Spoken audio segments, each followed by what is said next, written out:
Like Mick Wilkes, driver number 3 had a machine built for speed. Saul Valencia from California brought his showroom-worthy 1972 Datsun, packing a turbocharged V8, 600 horsepower.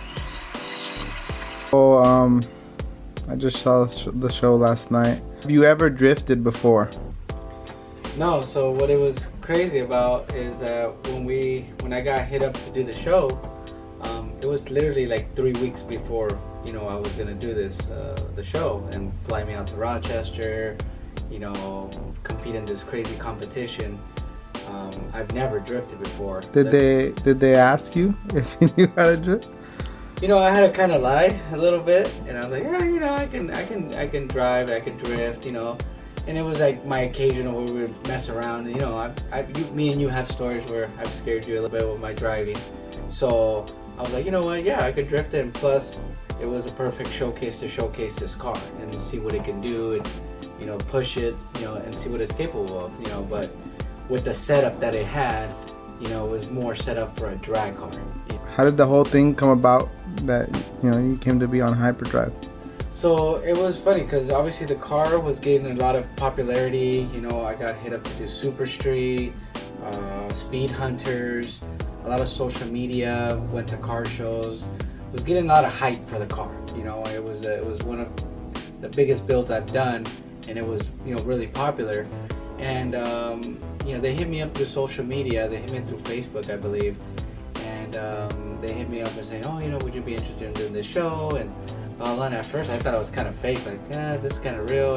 That's my wife, and I think I asked you about it. I was like, I don't know if this is real. Like, they might want to, you know, get my info. Or I thought if they, you know, if everything went through, that, oh, they're gonna come pick up my car, that it was like a scam. They're gonna steal my car, like a legit way to steal my car. Like, oh yeah, we're gonna come pick it up. We're gonna do a show. We're like, oh yeah, take the car. And then the car disappeared. But you know, the whole team there, you know, that hit me up was great. We did interviews, numerous interviews through you know, through Skype and all that stuff, and you know, so it was just crazy to find that, you know, after all that, I still didn't know I was gonna get in. I was like, no, they're still kind of up in the air. I was like, oh, you know, if it happens, it happens.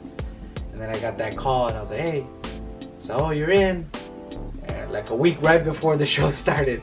So they're like, okay, get your stuff ready. We're gonna pick up the car in a couple days, blah blah, fly you out. And I was just like, whoa. So I was kind of up in the air where I didn't know even when I was gonna be on the show, you know. So prep time with the car or doing any of that stuff was tough, you know. And you know, came to find out later, a lot of people knew maybe a year or more in advance about this show and what they were doing, you know, that had maybe a little more time to prepare. But you know, regardless of that, you know, it was just amazing, all the people I met. Netflix, shout out to Netflix, you know, for having me on there. It was a great experience. You know, it doesn't take away, you know, anything I went through in there, and the time I was in it, it was amazing. So, you know, I watched the clips all.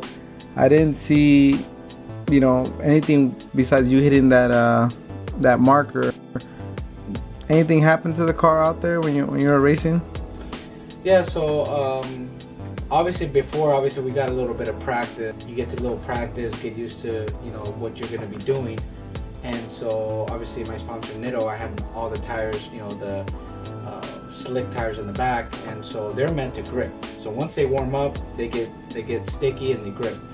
So when I was doing practice runs and doing donuts, warming them up, and practicing on light box, which is like a donut section, you know, I broke them loose. I'm going doing donuts, go to the next one doing donuts, and the tire just acts different. It just grips, which sends me into the concrete barrier. So luckily, I don't have a bumper. I don't have, you know, my intercooler is my bumper. So my intercooler took the blunt force of it and it bent in half, and I'll show you guys that. So I have that to show you. And obviously dings and dents from hitting targets, practicing the road chips coming off, you know. And you know, my car was kind of like a show. It's all show and nice, and everybody kept asking me like, oh man, are you gonna really, like, man, the car's so nice, are you sure you're gonna do this? And I was like, well, hey, I'm already here, you know. So it was just great to just, you know that, you know, hey, I can fix it later.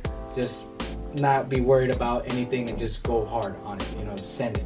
And it was just an awesome experience to not have that in the back of my mind, because I'm always, oh, I don't want to do this, I don't want to scratch it, but that's how, you know, I was already there, you know, like, who cares? And so luckily, you know, my sponsor, having that intercooler, that was before I was up anyways. So my intercooler was bent in half, you know, and, you know, so I had to get something. So luckily my sponsor, CX Racing, you know, overnighted me a new intercooler. I took it off, welded the new tabs on there, and ready for the race, you know, that I was coming up. So it was cool. So how was it meeting all the other drivers? Because you know, you were there for what, 3 weeks. How was it meeting all the drivers? You know, you were there, you know, night and day on set. How was it meeting all those guys? It was, I mean, everybody was really nice. Everybody from all walks of life, you know, different part of the world, you know, Poland, Germany, Brazil, South Africa, all over parts of the United States.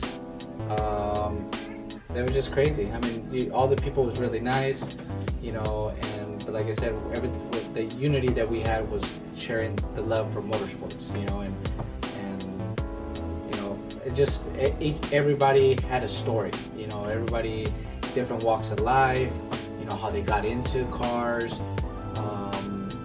but at the end, the one thing that unified us was the motorsports part of it. So if you had another chance and given a good amount of time, what car would you build and how would you build it? I almost feel like the Datsun didn't get the love it should get, and what I would probably do is just, you know, take out the 4L60 automatic and put a T56 in there, manual, and set up the car to drift. You know, do a different tuning, change the suspension, different wheels and tire package, just something different. So, but utilize the same car because it has good bones to do all that. So it would be something, you know, unique that I can do for that. You look good. You are good to go, Phil. All about speed.